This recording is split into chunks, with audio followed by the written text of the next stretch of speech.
you said you loved a mess, I whispered underneath my breath. She heard it, darling, you heard it tonight.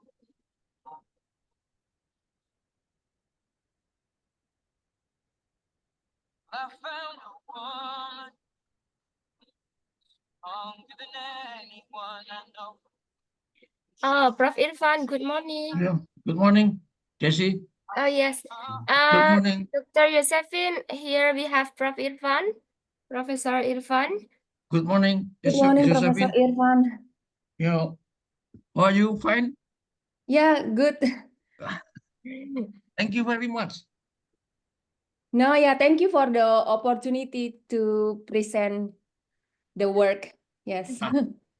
Yeah, our student is really looking forward, Ibu Yosephine. So maybe, Prof. Irfan, we need to wait like another 4 minutes. If it's that okay? Okay. Yeah, I'll just remind to several groups that we already opened our Zoom today. Yeah. I might also share this opportunity to students from the Department of Biotechnology also, Yes, please. especially the one who joined my class on protein, enzyme and enzyme engineering. Oh, good. Yes, Prof. Yes, thank you, Professor Irfan. Yeah. So you did your this work in Queensland also? Yes. So Yes. So you the met work that- you met Desi while she was there? No, actually, I think when I just started, I think Ibu Desi just left. I think Yeah. she just has finished the graduation and then she just left. So we Oh. don't, yes, yeah, Maybe I think it's just by 1 month or something. So she left and then I come. Yes, that's right. But I know her leader project, Professor Mark Turner, and I've been meeting him several times, so we know one person.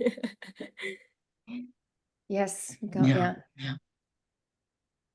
Yes. So the Yeah. work that I will be presenting, some is from Professor Turner Lab, but some is from my previous work because it's just like I just started in the food group.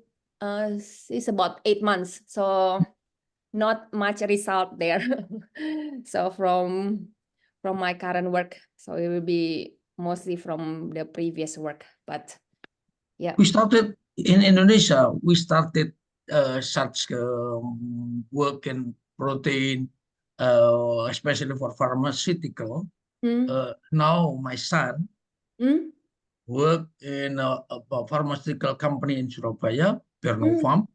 They produce. He leads a group study on the production of insulin.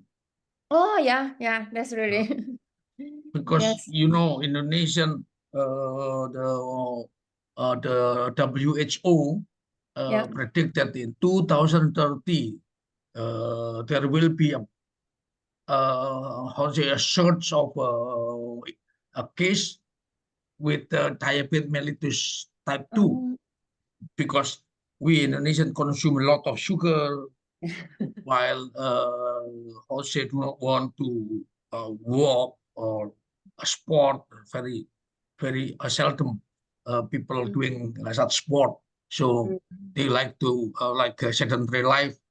So that is the problem with us. So this is for the pharmaceutical company. It is a very big opportunity that's really good. for them. Yeah, that's really good. Like insulin is one of the most profitable industry. Yeah. Yes. I think what the one in from Sweden, the company, I think they are the only company to produce insulin. Mm. I Yes. forgot the name. Yeah. Sorry, sorry, I was not the top. Yeah. Yeah. Has from Sweden, has won a Nobel Prize. Yes.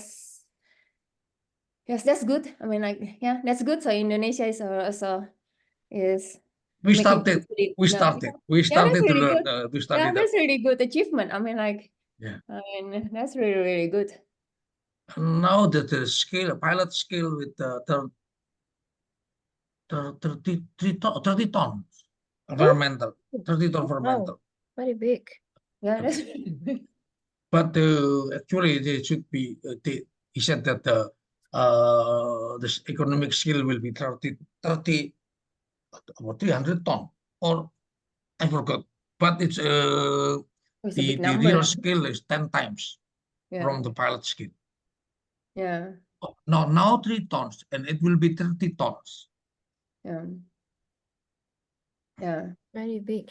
And also, Prof. Irfan, after this, we are gonna to talk about potential collaboration between Gajah Mada with UQ. We would like to um, propose a proposal to Australia or to Indonesia. So after having lecturer, we will have a short discussion about that, if So you don't mind. let me know. The time. Yep. I will follow this class lecture, but sometimes I have to leave for sometimes only, but I will be back. So let me know when the Yep. time for the discussion. Yep. Oh, we Yeah. also have Bapak Doni. Bapak Doni is our head of Department Agricultural Microbiology. Dr. Yosephine here. Good morning, Pak Doni.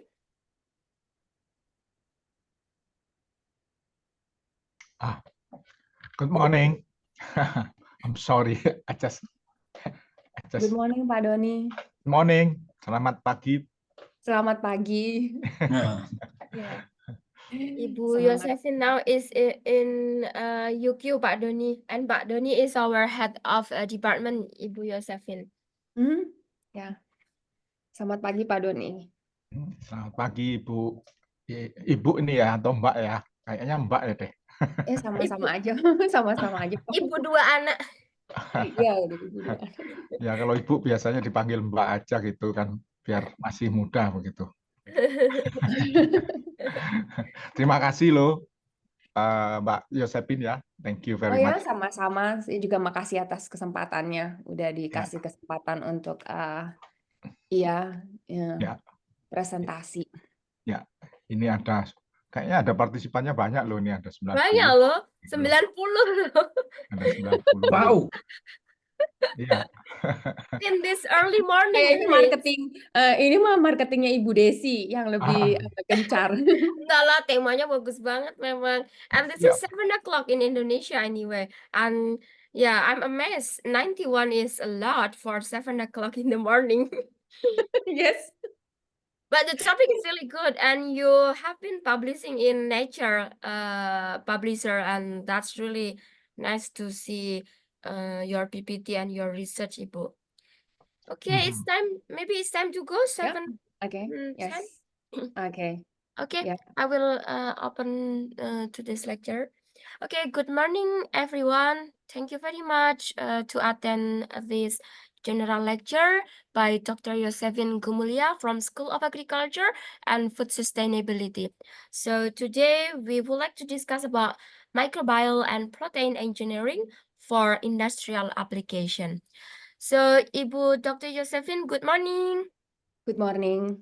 Yeah, Ibu Desi. so today we have 96 participants, and that's amazing. I mean, this is still 7 o'clock, so early in Indonesia, but it shows that a lot of our students, not only undergraduate, but also postgraduate, like master and PhD, would like to know the current advanced research on microbial engineering, especially. And thank you so much for Dr. Yosephine for your time. I know that you are really busy, but you still make this morning to meet us here. So today, as from Department of Agricultural Microbiology. We really welcome to this class, everybody. And before we start the lecturer, let's listen a speech from Prof. Irfan.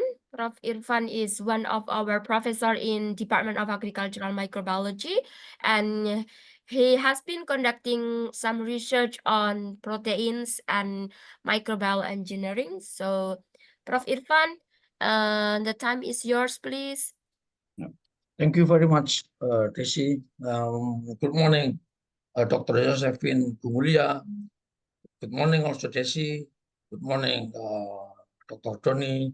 And also, good morning for everybody who attend the class, online class that are going to be given by Dr. Yosephine Gumulya on microbial and protein engineering for industrial application.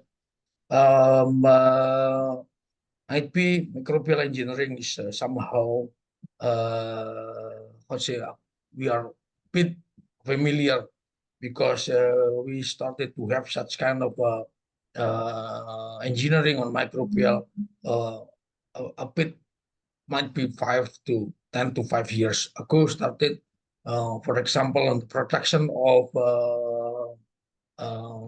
glutamic, monosodium glutamate. Some of the company operating production here also use the engineered microbes for the production of monosodium glutamate, but also for the production of other amino acids. But for the protein engineering, we are quite new. I think one going to be operated by pharmaceutical companies just in the level of pilot plant to produce insulin. So this is something quite new, especially with the industrial application. So the topic on microbial and protein engineering for industrial application are really new for us, and also especially with the application. So I hope that this class will give insight for student on the what is the activity in industrial related to microbial and protein engineering. I hope this one is useful for our student. And again, thank you very much, Dr. Yosephine Gumulya, that spare your time for us. Thank you very much. I am hoping that this is the beginning for our collaboration. I think we need to talk after the class on the possibility to have a collaboration with you in the UQ. I'm waiting for that opportunity. Thank you very much.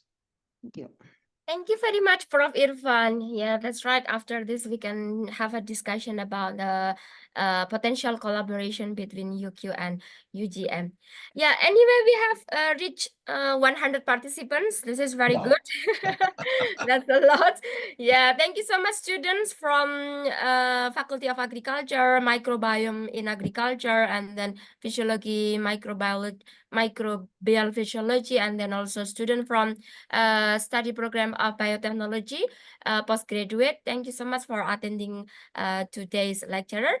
So, okay, let's come to the lecturer. But before that, I would like to introduce you our speaker today, Dr. Yosephine Gumulya. Dr. Yosephine Gumulya has been over the world, not only in Australia, but she has been doing research in different countries. Like for her master, she has been studying in Germany, Max Planck. Who doesn't know Max Wow. Planck? Who doesn't Wow. know Max Planck? Yeah, Next one. yeah, Max I Planck. went there Oh, in you went there. Heidelberg, Oh, yeah, and Berlin. yeah, Oh. in Germany. And then she has been going to United States also as visitor scientist, and then to Spain, and then finally now in Australia in the University of Queensland. So she has been over the world, like not only in Australia or Asia, but also in United States and European countries. Okay, Ibu Yosephine, good morning. Good morning, Ibu Desi. So we can't wait to see your presentation, and some of them has been published in Nature Publisher. Really amazed of that. So the time is yours, Ibu. Please. Yeah, thank you, Ibu Desi, for the very kind introductions.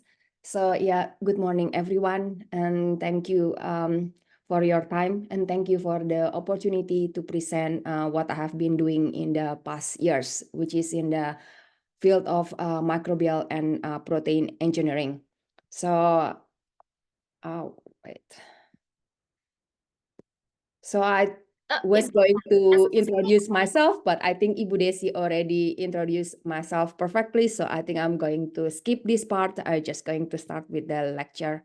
Ibu, excuse me. I think it's not fully played, so I think we need to. Oh, okay. Sorry. So yes. So it's wait. Yeah.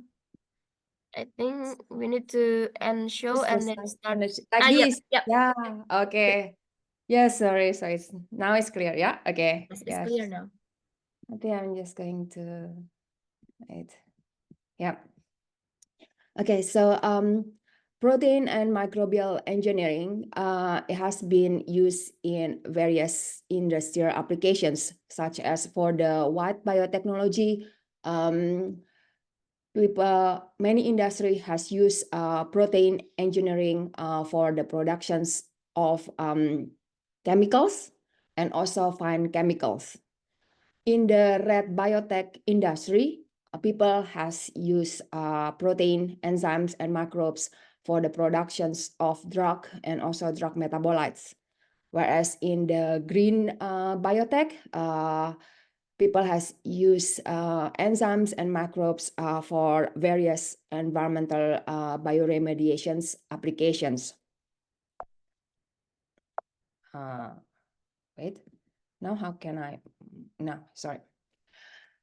Throughout my career, what I have learned a lot that nature is actually our greatest teacher. Microbes actually have been around for billions of years. So the evolutions of bacteria actually start already early on, about nearly the same time as the origin of life. With methanogenesis is one of the early microbial reactions. So methanogens can use carbon dioxide and produce methane as the anaerobic respirations. And in about the 2.7 billion years ago, microbes also play an important role in the emergence of the oxygen, which is known as the Great Oxygenation Event, which is known due to the cyanobacteria. So cyanobacteria use carbon dioxide and produce oxygen. Microbes also play an important role in the diversifications of the green plants, which is about 500 million years ago. So this long evolutionary history of microbe has given them the ability to grow in a vast range of environments. As you could see, so you can find microbes in a lot of diverse extreme environment, ranging from, sorry, I just need to close this because I can't see my presentation. Sorry, so microbes we can find in various extreme environment, in various hot springs, volcanoes, and also in the deep sea thermal vents that is found in the sea. And also microbes can live in a wide range of pH conditions, like in the very acidic, in the acid mine drainage, or also in really alkaline conditions, like in the soda lake.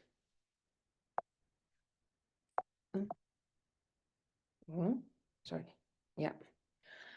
So what is protein engineering? So protein engineering, we as a protein engineer, what we do in the lab is we try to mimic the natural evolutions in the and bring it into the lab. So we usually start with the parent genes, which encode the protein of interest or the enzyme of interest. And then we do mutagenesis to produce a gene library to introduce the diversity. Place where we target for mutagenesis is very depend on the properties that we want to improve. For example, if we want to improve the activity of the enzyme, we usually target the enzyme active site. If we want to improve the thermal stability of the protein, we usually target on the flexible regions of the protein, such as the loops, for example. So, and then this genetic library, we will then transform into the suitable host.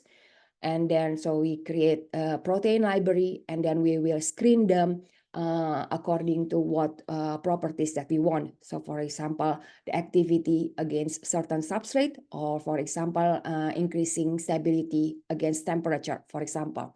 And then we then get, after the screening, we then get the engineered protein. And then we do this process in like in the cycle, so that we can get a better mutant with improved properties. So now we come into the applications. So the first applications that I want to share about is to engineer proteins for pharmaceutical industry applications. Before I go into details about the applications, I just want to share a bit about a really excellent tool that I learned during my first postdoc at UQ, which is, they call it an ancestor protein reconstruction, which is basically is a bioinformatic approach that predict the sequences at the basal of the phylogenetic tree. So basically, you start with modern sequences, which is at the branch of the tree, and then you use the bioinformatic tool to predict the sequence at the basal node.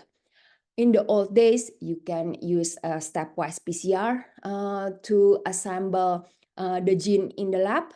And then nowadays, once we get the predictions from the bioinformatic tools, which is we call it ancestor sequence, we just ask the sequencing companies and then so that they can codon optimize into the suitable host that we are going to use. And then after that, when we got them, and then we just express it in the lab, and then we can characterize its properties. So the ancestor sequence reconstruction is basically predict what is the likely sequence at the node, at the basal node of the phylogenetic tree. But what we can learn from this is that we can learn the evolutionary history of an enzyme family. How, for example, this purple protein that use certain substrate evolved to become, this is the red protein that use a different substrate. We can then also reconstruct the whole evolutionary pathway, and we can learn whether if a different selection pressure was applied, whether there would be a different scenario of evolutionary pathway. And even we can also learn from these past history reconstructions about how to predict the future. So for example, into learning how the emergence of antimicrobial resistant genes. And so just now to give the first example of the ancestor sequence reconstructions, we resurrect the ancestor proteins of an enzyme called cytochrome P450, which is the main drug metabolizing enzymes. And what we did is like we resurrect the ancestor sequence of the mammalian cytochrome P450. And as you could see, so this is shown in the yellow line, that the ancestor of the cytochrome P450 family tree, it shows a very remarkable improvement of thermal stability compared to the modern enzymes. And the ancestor enzyme can achieve this without having a compromise in terms of the activity. As when we can see on the right table, this is we test the activity of the ancestor enzyme against all the different possible substrates of the drug metabolites. And you could see, so the ancestor protein, the ancestor one, which is here in blue, accept a wide range of substrates similar to the modern enzymes. So that we come to the conclusion that ancestor protein sequence reconstruction is really a powerful tool to engineer stable enzyme with a broad range of activity. And so when we also tested, so we not only tested the thermal stability, we also tested the ancestor enzyme stability against a wide range of solvent, because solvent is really widely used in industry for a lot of applications. As you could see, so the red is the modern enzyme and the blue is the ancestor enzyme. As you could see that in many of the solvent, the ancestor enzyme shows an increased stability. And we also use the ancestor protein reconstructions as a tool to generate the diversity, the genetic diversity. So here, the positions that we target to introduce the library is at position where the bioinformatic tools, where the predictions give uncertainty. So we thought that that would be a good sites to make we call it an ancestor cloud library. And then we screen this library for protein, for the properties that we are interested in. All right. Sorry.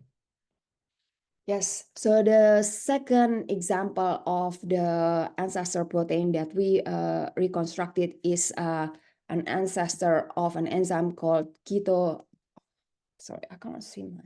It's called the KARI, so the keto acid reductoisomerase, which is an important enzyme for the biofuel productions. So as you could see on the right, so the keto acid reductoisomerase is the second enzyme in the pathway of the isobutanol productions.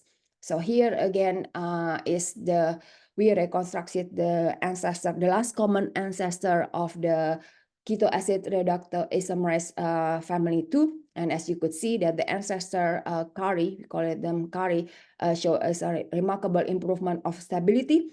And this improvement of the stability is not at all compromised by the activity. As you could see that the ancestor protein show even an increased activity compared to the modern enzyme. The second example that I would like to share to you is about the possibility of engineering microbes for mining industry applications.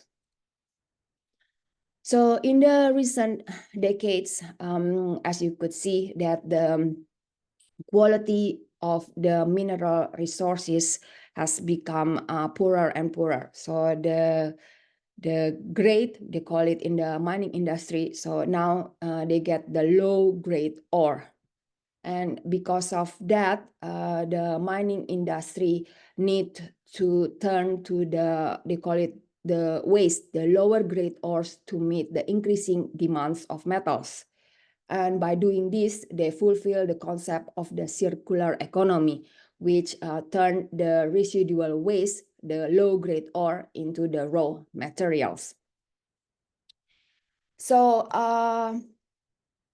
the microbes that used to extract metals from the ores, it's called, the process is called biomining.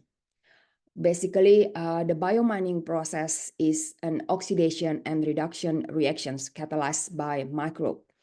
So you would see here, for example, the low-grade ores, the waste. So they piled as a heap in the mining industry. And then the way that you use the biomining microbes is that you put them in the aqueous solutions, and the bacteria that residing in the rocks, inside the rocks, will feed on the sulfide that present in the metal and turn the sulfide into sulfuric acid. And this acid is the one that is going to leach the metal. Here is the copper. So as you could see, then you have on the right side is the copper containing solution. But the problem that they have is with the low grade ores, with the decreasing of the mineral grade, that means that you have an increasing of the contaminants. So the microbes that you usually use for this process, for this biomining process, stop to function. So they no longer can leach the metal as it used to be when you use them in the low grade ores. So when I was at CSIRO, so CSIRO is the national research organization in Australia. So it's similar like LIPI. The name now is BRIN, like in Indonesia. So at that time, I joined a project to engineering microbial resilience to the green biotechnology. So the project was consist of two different modules. So the first module is more a wet lab experiment, and then the second module is more the dry lab experiment, which is so the first module is basically we're going to include the identification of the extremophile, and also from this extremophile we then identify the genetic elements that are responsible for the metal resistance. And then after that, we're going to apply it into the designing an extremophile construct. And in the second module, it was more the dry lab, which is basically is a metabolic model reconstruction using a constraint-based in silico. This work is still in progress. We have published in the dry lab, but it's still in the work in progress for the wet lab. So what is an ideal biomining microbe? So several biomining microbe has developed certain pathway to be able to resistance the low pH by expressing active transporter of proton. So they're exporting the proton out, and also developing tolerance against metal by expressing the transporter also of the cation or the metal complex out, so to maintain the pH homeostasis inside the cells. And also some of the biomining microbe, they have developed the capability to tolerate high salt concentrations by increasing the productions of, we call it the osmolyte, so to prevent them bursting in the high salt concentrations. And however, is it really challenging to engineer biomining microbes, because they have evolved certain types of cell membranes to prevent the proton to go inside, and as a result that very often they have a very low transformation efficiency, and also in several cases once you manage to change the genetic, they can often reverse into the wild type, which is not an ideal situation. So for that, we look for another approach to engineer microbial stress tolerance. Then we look into the gene regulatory network inside the bacteria. So in bacteria, the transcription or the gene regulatory network is form a hierarchy. So from the general or the global regulator at the top to the individual gene at the bottom. So as you could see here is the global regulator, and this is in the individual gene.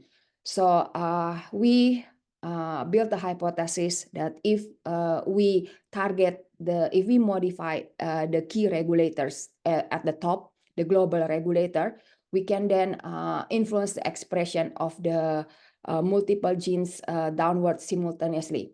So for example, if this module is for the salt tolerance, and if this module is for the metal tolerance, or for this module is for the acid tolerance, we hypothesize that if we engineer these green proteins, we can then simultaneously influence the expression of the gene underneath.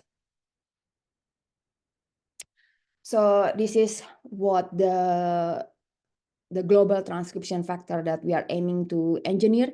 which is part of the transcription machinery, which is the sigma factor, which is the mobile element of the RNA polymerase. So here we do the ancestor sequence reconstruction of the sigma factor RPOD, which is the transcription factor is the sigma factor that is expressed when the bacteria growth in the exponential phase. And here we also going to engineer the sigma factor RPOS, which is the sigma factor is being expressed when the bacteria is at the stationary phase. We base our hypothesis that the ancestor sequence reconstruction will enable us to create a transcription factor with a broad DNA binding capabilities so that we can use them to simultaneously rewire the gene transcription network, leading to a more robust microbes.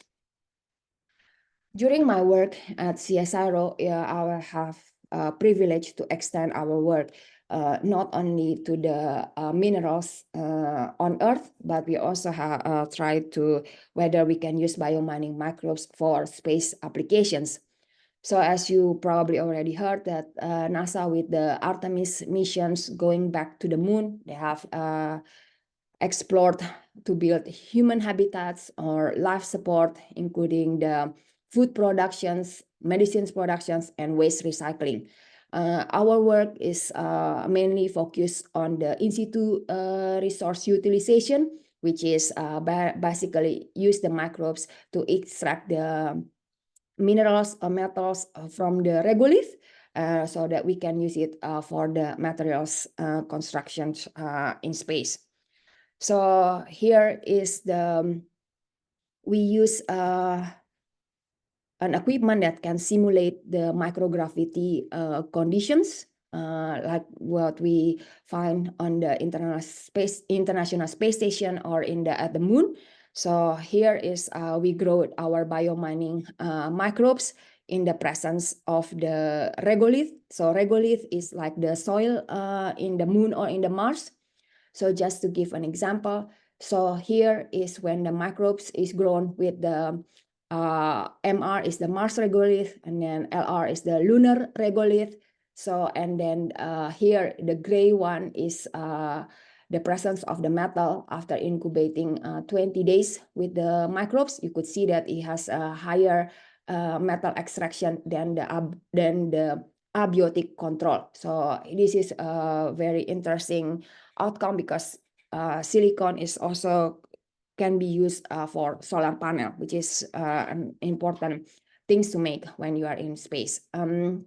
And we also do TEM images of our biomining microbes, as apparently that we found that when they are exposed under microgravity conditions, they start to make these intracellular nanoparticles. We didn't investigate a lot, but we think that this is like the magnetite, and we could also potentially use this for something else later on. And lastly, I just want to share our current work on engineering microbes for food industry applications. So before I go deep into the examples, just want to share. So here we are at UQ, and we are now is in the School of Agriculture and Food Sustainability. And UQ is in the food science. We are the number 13 in the global rankings, and we are the number first in Australia in terms of the food science and technology. I'm actually also part of the program. It's called the Food and Beverage Accelerator. So which is the first is an initiative from the government, industry, and university to work together to solve real world problems. So here in our food industry is how then we can develop, for example, we are part of a program called Innovative Ingredients. So how we can work together to develop new ingredients that can transform the food and beverage industry. So the work that we are currently doing is basically more around the plant-based milk. And as you could see here, just want to show a bit that here is the nutrition composition of the plant-based milk compared with the dairy milk. So here is on the right side is the composition of the dairy milk. So we usually, when we look for the plant-based alternative, we look for things that have the similar composition, especially in terms of the protein. So that's why there's a lot of interest in developing the soybean milk, for example. But one thing that is important is that many of these different plant-based milk alternatives have different sugar composition. So for example, in a dairy base, you have the sugar is mainly lactose, whereas for example, in the soybean, you have mostly glucose and sucrose. And the different sugar also is encountered in almond, oat, or rice milk. So this is just to share the work of one of the PhD students that I co-supervise, Wen Kang. So he's start to look for a plant-based milk alternative using almond. So as you could see here, so for example, this is the typical dairy starter culture. So when it's the dairy starter culture, it can ferment the cow milk really effectively. But when we use the same strain to ferment the plant-based milk, the strain cannot ferment, cannot decrease the pH. And because of this, Wen Kang has started to screen the plant-derived LAB, and to find the strains that can ferment effectively the almond milk. And during the screening, he found different types of isolates. So those that can't really ferment well the milk, and those that can really ferment very well. So for example, here there are 3 different types that can ferment very well the milk, and this one, the light green, can't ferment well. So then he investigate further why there's a different properties of these isolates. So he find out that the mutants that can't ferment the plant-based milk, it has the deletions in the gene that for the sucrose metabolism. So here, when there is a mutation in the sucrose transporters, you could see here. So for example, the wild type can effectively ferment the PBMA, the plant-based milk, whereas if there is the mutant that has deletion in here, it can't really ferment the plant-based milk. And this is shown that this effect is only found in the plant-based milk that has the sucrose, that has high sucrose concentration. Whereas for plant-based milk that doesn't have high sucrose concentration, you don't really see this effect. So we're going to also expand the project on not only on the milk alternatives, but also on the yogurt alternatives. And our goal is to develop a plant-based food without any additional ingredients, because that's what the customer wants this day. So, and one of the properties that we are looking into is the so-called exopolysaccharides, which is the polymers that the microbes produce. And this EPS has been used as a texturizing agent in the yogurt fermentation. So this is one of the results that is one of the PhD students and also co-supervised is Ari. So he investigate the EPS productions in one of the lactic acid bacteria in Leuconostoc. So he also screened the LAB, the EPS producer or lactic acid bacteria from plant-based, and found about 20 isolates that show increased productions of EPS. And this is just a typical, so he did the screening in the soy milk agar, And as you could see that here is the strain with the EPS production. So the EPS production increased with the addition of sucrose. And this is just to give an example. So when Ari did the fermentations, so this is just one of the example of the isolate. So as you could see that it can, with the addition of sucrose, it can be used to increase the water holding capacity, which can be used for making yogurt fermentations. And the sucrose concentration really influence the properties of the water holding capacity. But as you could see that it's only in the soy milk that has the sucrose that these properties increase. And so as a take-home message is that enzyme and microbial engineering is really a powerful approach so that to meet the specific needs in various diverse industrial applications. I would like to acknowledge several people that really has provided me the opportunity to do the research and in various labs. And thank you for all of you for listening to the lecture. Wow, thank you so much, Ibu Yosephine. Really nice presentation, and you've been doing a lot of things, Ibu. From from biomining to milk, soybean milk, almond milk. That's really interesting, Ibu. That's showing us microbiology, microbial engineering is for everything in our life, not only foods, not only mining, but also in every aspect of our life. Microbes and protein can really, we can rely on them in order to make our life even better.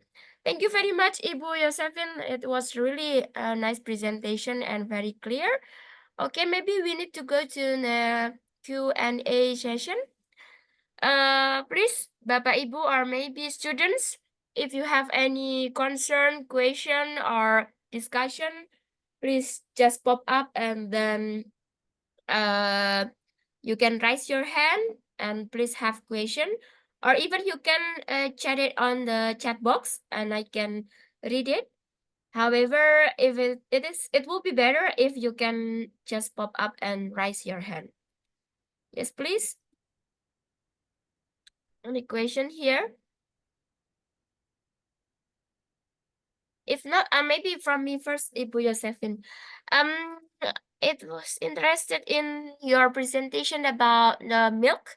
Maybe you can show us the one that you try to with Mark Turner. Yeah. Yeah, in the I think before the end. This one? And before that, talk about sugar, lactose, and then yeah, this one. This one? No, up. Yep, this one. Yep, this one. Yeah, I'm interested in this one related to my kid actually.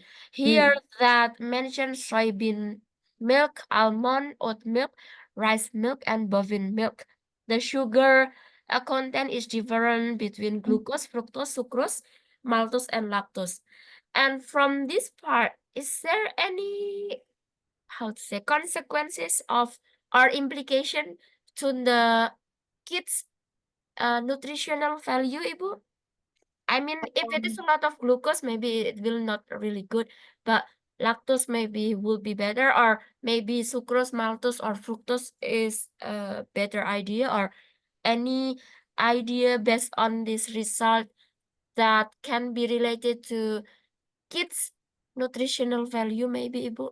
Yeah, well, I'm not yet an expert in the food industry, so I just going to answer to my limited knowledge. So I think it's like, for example, like, yeah, of course, the sugar, the glucose is really the simple sugar. So that's usually when kids get the sugar, they're usually jumping around. I mean, like my kids. So, but so for example, like I think the can't remember. I think the fructose, it has a higher sweetener. So if like I think like, so for example, if you start with the like if you can have lower sugar concentrations but have a higher sweet, so probably that's one of ways so that you can because for example imagine you need 1 gram of glucose to have the same sweetness as, for example, 0.1 gram of fructose. So I think in terms of nutrition, probably it will be better to use fructose than glucose. But yeah, it's going to be varied to different type of milk. Do you get what I mean?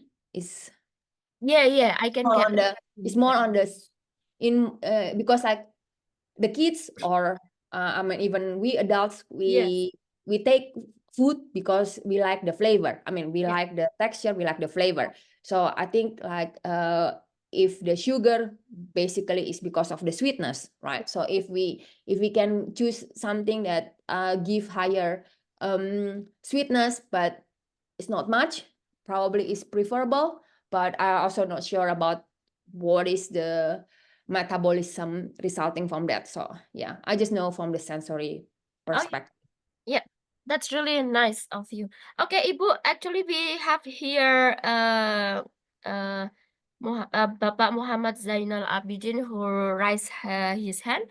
Please, Bapak Zainal, kindly on video and you can have your question, please. Okay, thank you, Bu Desi, for the opportunity. Actually, I already sent the email to Yosephine. As I remember, you can take a look at the back, but Bu Desi is already invite you in UGM. That is no problem. It's the same thing for us. Okay, for the lecture in here.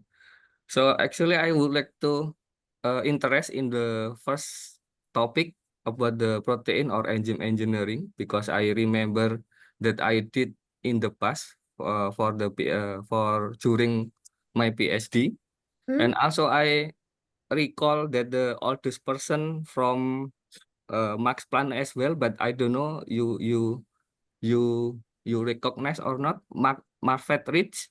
Yeah, that's his Yeah, that's why yeah. they're the oldest people for the protein engineering in Europe. Yes. Yeah, I think Yes. Bu Josephine also know it about that, and also me because usually two two annually, not annually, 2 years and 2 years, yeah, 2 years ago we have conference such as biotransformation and biocatalysis. Yeah, you also attend in several times as well, like at least. And about the paper that you publish in Nature, because as we know that the in the theory we Yeah. usually familiar with the three things: directed evolution, rational design, and semi-rational design. I just want to know how you what do you think when you mention with this SCR, yeah, Yeah, the ancestor sequence reconstruction. ancestral sequence reconstruction. How you So predict these methods will can make jumping for the other method? and I think I mean this is not a replacement, so this will be similar to the so it's just more a complementary. So I think this will fit in the semi-rational design. Okay. Like because when we make the library, we targeted the sites, but we still use directed evolution, which is we Okay. don't really use the crystal structure. This is based on the homology modeling. Okay. But we also Homology. the reason why we claim is a semi-rational because in this approach we also incorporate the phylogenetic tree reconstructions, the evolutionary history, because usually in the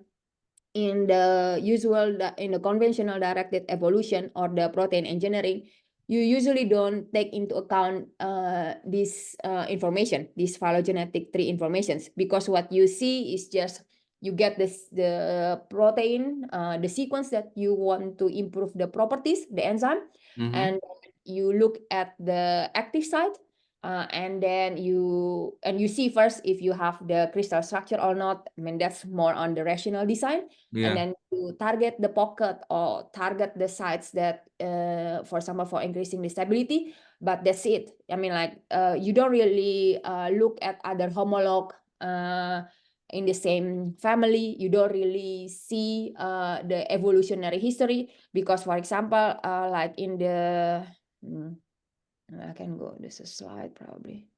So for example, like the conventional directed evolution, you just look at this red protein. For example, like here, in this method, what we propose is that, and we are not the first who developed this method. Actually, the group in US, Joseph Thornton, that he was the one who developed. We just use it more for protein engineering applications, because we found it that it's really actually as useful approach to study the evolutionary history. Because, like, for example, if the protein evolved from this purple, so for example in the GFP, for example in the fluorescence protein, like this is the red fluorescence protein and here is the green fluorescence protein. So if you actually if you get these history informations, you can actually evolve, you have more opportunity to explore. And like, so for example, for which part in the active site that lead from here, from the purple into the green, whereas before you just look at this one protein, and then so I think it's just give more point to explore. If I address your question, or yeah, so interesting as well, because now we have the another method for the protein engineering, the approach, but how you choose the mutation for the amino acid with the random? No, so we look at so depends on the properties that you want to increase. So for example, in the so here we choose the predictions that so because the ancestor sequence reconstruction, it's just a prediction. It's a bioinformatic tool. So in certain regions, the bioinformatic tool is not 100% confident that, for example, so here, for example, in this position number 57, so the bioinformatic tools is not 100% convinced that it's always phenylalanine. It could be also isoleucine, for example. So because we want to make a library of the ancestor, so we target the sites where the predictions give a low score. So we make what we are trying to make is possible, like we make, instead of one ancestor protein, we make like 100 ancestor protein. And then we see out of this which one that has a better properties. Okay, so for the one set mutation, so you make for the NNK. So with the so this one is not NNK. But okay. So we just target, we just use the other prediction of the bioinformatic tool. So for example, in this 57, we introduce so in this position it's not NNK but only the isoleucine. Here is in the isoleucine and leucine, and here is asparagine. So it's not NNK. No, but how you did the screening for the first one? So for the to get the best mutant, Yeah, so the screening, it will be the same as the conventional directed evolution. So for example, you have these 100 mutants, and if you increase, if you want to increase the activity against one substrate, you choose the substrate of your interest and see which of these ancestor variants that have the highest activity. And then you screen again. You choose that one, and then you do the cycle. Okay, so just in one set mutation, it's not in the double. For example, in 57, and also 74 in double mutation with the others change amino acid. Yeah, or I mean, only just so one. Yeah, I can't remember exactly in this one. Okay, I forgot okay. already. But the thing is like then Yeah, it yeah. will be depend. It will be really depends on how much is the how much the combination. Yeah, So yeah. for example, like if you are targeting, I think in this particular figure, I don't think you have a lot of combinations Mhm. because the amino acids that you want to introduce is simple. So I think we can introduce these mutations at the same time. But for other applications, so for example, if you targeting 5 different position and 5 Yeah. different combinations, so you need to cover, make sure that your library that you screen have the mutations that you want. So it's just very depend on the number of the mutants that you expected. Yeah. So you can combine if like in this figure that I show, if it's Mhm. just only very limited variants, then you just calculate how much mutant you need to make, and if it's possible in one go, in one go. But in Okay. there is other applications that I have to do multiple rounds. So like in one region first, and then when you get the best mutant, you go to the next region, the next round. Okay. And the last question, Hmm? for the best mutant, have you did for the crystallography as well? No, I mean Okay. we send it to the collaborator because the Yeah, yeah, cytochrome, yeah, yeah. But you, I know not you did it, but you sent it, yeah. yeah. You also Yeah. study about the crystal as well, Yes, yeah. yes. I Okay. don't know. I think I sent to the collaborator in the US, but I don't know like whether they already get the crystal or not, because it's cytochrome P450 is notoriously, the mammalian one is notoriously difficult to crystallize. So Mm-hmm. yeah, we send it, but I'm not sure whether they already get it or not. Okay. So Yeah. Thank you, Bu Sabin. yeah. Okay, thank you so much, Bapak Monal and Ibu Yosephine. Here we have student question also, and I just realized that we have 22 questions in the chat in the Google Drive. But let's Sutejo. Hello, Sutejo. Hello, first of all, thank you, Miss Josephine, for the amazing presentation. So I have 3 questions that I have in my mind right now. First of all, during the first few slides, I heard that microbes play a very important role in the Great Oxygen Explosion event. So first of all, I would like to know like their involvement in it and how uh, like how they did contribute to that specific event. And then my second question is that, so using ancestral protein reconstruction, other than knowing evolution paths, it can we can also know we can also basically predict the future. So I would like to know if the prediction is just a prediction, or is there any way that we can possibly achieve that future using possibly any engineering or maybe some other methods? And then my final question is, I would like to ask you if there's any possible future in which we will completely transfer to plant-based milk alternatives and not use cow milk. Like, is there any possibilities in which the plant alternative milk can completely replace the milks from cows? I think that's 3 of my questions.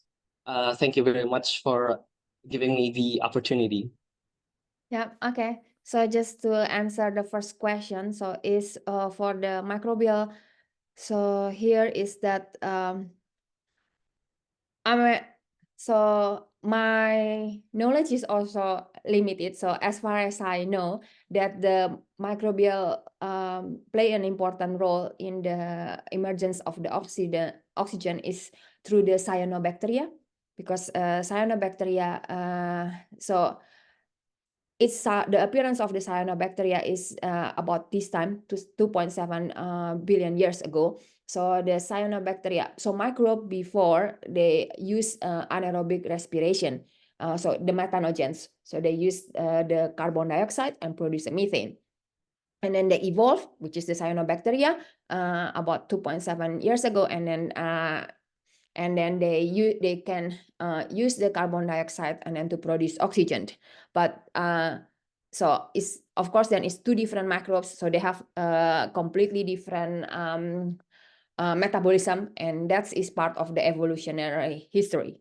So I'm not sure whether you answered that. Well, I'm not an expert in cyanobacteria. I mean, like, so, and I'm not an expert in methanogen, so I haven't compared the difference between their microbial metabolism. But yeah, so, and I think other people have studied them. So yeah, but it's just my point here is just that microbe has played an important role in various events in the Earth evolutions. So the second one, it was with the emergence of the predict the future. So like how we can so by studying the evolutionary history, so for example, you will know that certain part of the protein is more conserved, so which is, you know, that might be important for the function. And then so by studying the history evolutions in for example in the in the beta lactamase, so that the one that can degrade the antibiotic resistance. So you can then build the ancestor sequence reconstructions, and then you know then which sites that have a higher evolutionary rate. And then through this prediction, you can then go back into the lab and then create the mutants. And then also you can also build the predictions, and then you can then test in the lab whether the predictions is correct or not. And then you can actually build like a machine learning model, and then see, oh yes, I mean, of course, this is very depend on because the model will have a lot of assumption that usually, I mean, like the environmental, the outside control, we can't control. So it will be it's just going to see the evolutionary history of the intrinsic of this protein itself. So nothing, I mean, about other outside factors, we can't really predict, of course, with this tool. And about whether the plant-based milk can completely replace the milk, hopefully yes, because that's what determine my job or our job as a future food technologist. But yeah, I think there's still a lot of improvement needs to be made for that to be happening, because like especially in the Western culture, like the plant-based, it's really, they have a very strong off flavor, like the beanie flavor. So that's one of the very important that we need to handle first before it's widely accepted by the people. I mean, like, unless if you are really like allergic and you can't really drink, so then yes, you have no other options. But if you have options, people still, I think, mostly go for the milk that come from the cow, for the dairy milk. Hopefully that answers the question. Yeah, thank you, Tejo, for your question. Ibu Yosephine, do you believe that we have 29 other questions? I'm sure that we cannot answer all the question because the limitation of the time, but it's just showing us that really student and all the participants really get interested in your presentation. And yeah, we see. I mean, hopefully I'm sorry if my English is not clear enough, or if I'm speaking no. fast. You know, one of the question is, hello, Dr. Yosephine, how did you first get started publishing in a nature journal? I don't know, it's by luck. I think it's just No, by of course not. by luck. Just For everyone. I think it's mostly in research is by luck. I mean, pray that we can get something. Yeah, I don't know. It's And yeah. then maybe another question is, apa saja kendala yang Ibu dapatkan ketika when you are doing your research, and how you cope the problems? Oh yeah, I mean, I think one of the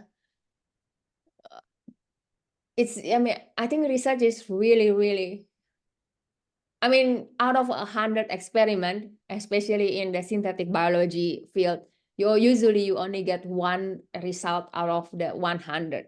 Oh, So wow. I mean, one of the hardest part is I can have like this. I can have like 3 years of not producing any result, of not publishing. So it's, I mean, like, I think the important is the persistence. Yep. You just keep doing. I mean, not repeating the same thing. Yeah. I mean, like, but I mean, like, not giving up. I would say it's hard. I mean, like, if you ask me after I get the paper rejection or the grant rejections, so then I will give the answer, just stop doing the research. But I mean, like, no, that's just a joke. But for me, it's like, well, I'm just a scientist. I just like doing discovering something. So, and yeah, I think persistence is one of the main key if you want to survive in science. Just keep applying, keep doing, and then hopefully one day you get there. So hopefully that answer, I don't know, like, yeah, the Yeah. biggest, yeah. Yeah, I can get the point that persistent is the most important thing, I guess. Yes. Ibu, maybe anyone would like to have question? If not, actually, we have 30 responses of the question, but maybe in the last one that I will mention now is maybe how can we best utilize microbial communities to increase food production, maybe, Ibu? Yeah. Okay. So yeah, this is one of a very interesting topic, the microbiome. So even for me, like, I didn't show it in the slide. So I really collaborate a lot with people in the metagenomic group, because I find it's really useful to know what is in the community before we start actually engineering the protein or the microbes. Because like I said in the presentation, nature is the greatest teacher. So you really need to know what is in their environment first before you start isolating them outside of the environment and try to engineer them. Because if you know, so for example, first is like whether you can isolate them in alone, or you need the partner, whether and you can only use one substrate or need another one, need a friend or not. So all these informations you need to look, because now everything is computer, I mean, like, metagenomic. So use this. I mean, like, otherwise you can spend years in the lab trying to engineer something that that not going to work. But if you know these informations beforehand, I think it will be valuable informations. In terms of the food applications, I'm still learning a lot for the food industry. But so for example, like, even now, the dairy communities, like the milk, they have different, or the meat or the milk, they have different communities than in the plant. So I think it would be useful to see what is the actual community in these different food sources first before you start to engineer. I think hopefully that answered the question. Yes, Ibu, this is answering the question. Okay, thank you so much. Even though we still have a lot of questions, but I know that you will be having another meeting after this, and maybe any lecturer, Bapak Doni, would you like to have a question or discussion before we close the lecture? Yeah, I just have one question, I think. A question. So in my experience as what we call it is in Indonesia is technical team for environment biosafety. We usually evaluate the engineered microbes, especially for industry. And all of the microbes that I have assessed, usually have a survival capability is very low, or it's dropped compared with their parents. So do you have a, how to say, a similar experience also when you engineer the microbe? Because in my opinion also, if you engineer the microbes, so it will disrupt the homeostasis of that microbe. And then there is a consequences or a trade-off that usually the survivability of the microbe drop very, very sharply. Yes, I agree. Yes, I agree, Pak Doni. Yes, I think that's you raise a very good question. So that's I agree that by doing the mutations, often that the mutations is quite deleterious. So you often resulted in a good performing microbes, but in terms of the survivability is actually poor, or in terms of the biomass, or is in terms of the growth curve. But so that's why, for example, like we are trying to make a robust microbes first, for example, for the food applications as a starting like this engineering the transcription network. But I agree that, for example, that's why I don't think even the tools that we have now,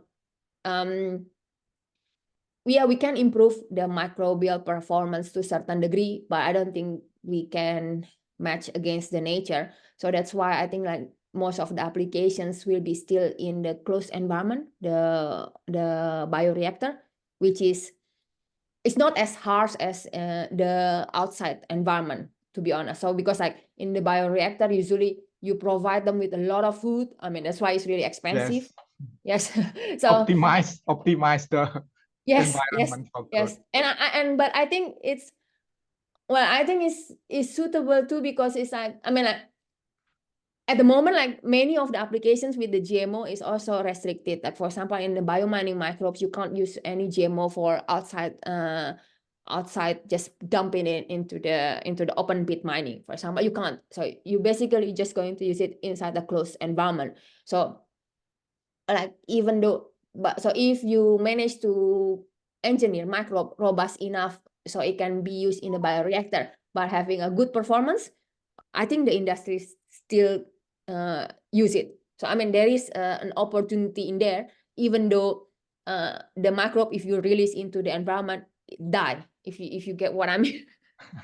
So yes, nothing. Yeah, I mean, but that's a really good point. I mean, like, and I don't have an answer with that so far. What we can do is like we engineer the enzyme for optimum performance for bioreactor applications. So not for environmental applications. They simply die. So I of course I don't have any experience when it is the microbe apply for the, like in agriculture, usually it's already applied for like nitrogen fixing bacteria. It's released, of course, to the environment. Like in I think it's already applied in United States. They engineered the microbe that not the nitrogen fixing microbe, and the microbe not, how to say, not sensitive to the nitrogen content in the soil. So that's why the microbe always fixing the nitrogens and produces the ammonia, the ammonium, and then supplies for that one. And fixing nitrogen fixation needs a lot of energy. One molecule of nitrogen needs around 16 ATP, I think. So it will suffer the microbe, isn't it? Yes. Yes, I think so. Yes, it's just if I mean, the ATP is like a money for the microbe. I mean, like if there is no money, if there is no resources, the bacteria will die. I mean, like, but yeah, as it's a like microbiologist, I feel guilty. I think I already make the microbe very, how to say, very, we torture the microbe. Yes.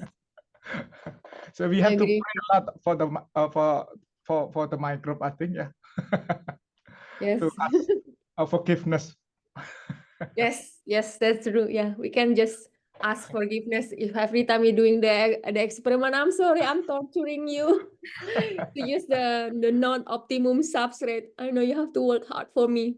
I'm Okay. sorry. Okay. I So think in thank you. Japan Thank we you. have this kind of day, like for insect, we have a forgiveness day for insect because we play with insect. Maybe we Oh. also have a microbial days that we need to apologize to the microbes. I think so. Okay, Ibu Yosephine, actually Yes. the question is getting more and more. We have 33 responses question, but because the limitation of the time, and I know that you will be having another meeting after this, but I can answer the students' question later on after this.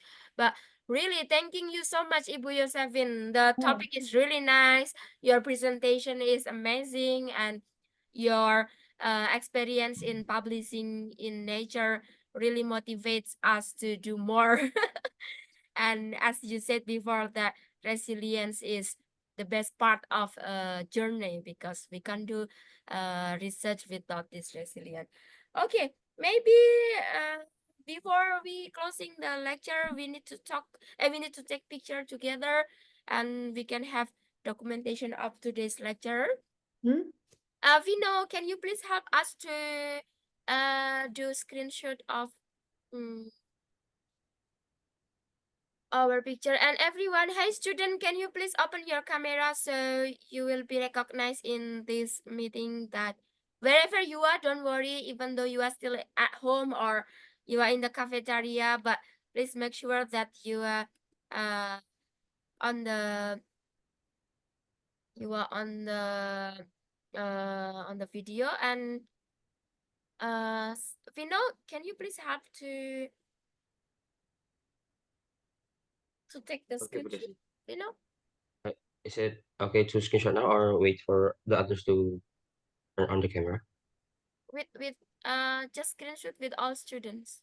All right. All participant, I mean, sorry, all participants, because we have several lecturers from Faculty of Animal Science, Faculty of Agriculture, and Biotechnology. I spot some of them. Thank you so Okay, much good. for everyone who joined. Really Yes. nice and Yeah. interesting topic. So attract many people, Ibu Yosephine. Okay, there are 3 slides that needs to be screenshot. This is the first slide. Yes, 1, please. 2, 3. All right. Go to the second slide. 1, 2, 3. And the last slide. 1, 2, 3. All right, that's all the slides. What is it? Oh yeah, thank you so much, Vino, for your help. You're welcome. Okay, Dr. Yosephine, that's for today. I'm so sorry that the time is over than our plan. However, I can see that a lot of participants have really, they are really interested in your topic. And even though we cannot answer on the question, 33 questions we have in the chat, in the Google Drive. But yeah, later on we can have another discussion.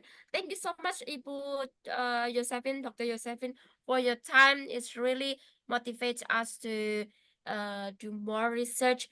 That microbiology is a topic that everyone can access, and then we can still be able to explore a lot of things. I agree with you, Dr. Yosephine.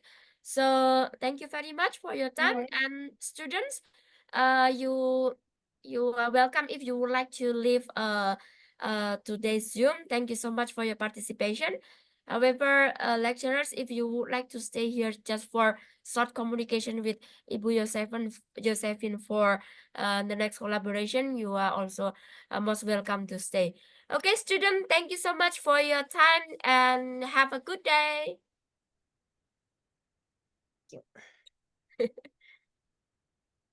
Wow, that's amazing, Ibu. 33 questions. And all It's the still questions. recorded. Do you want how to unrecord? How do you want to record? Oh yeah. Okay, I'll ask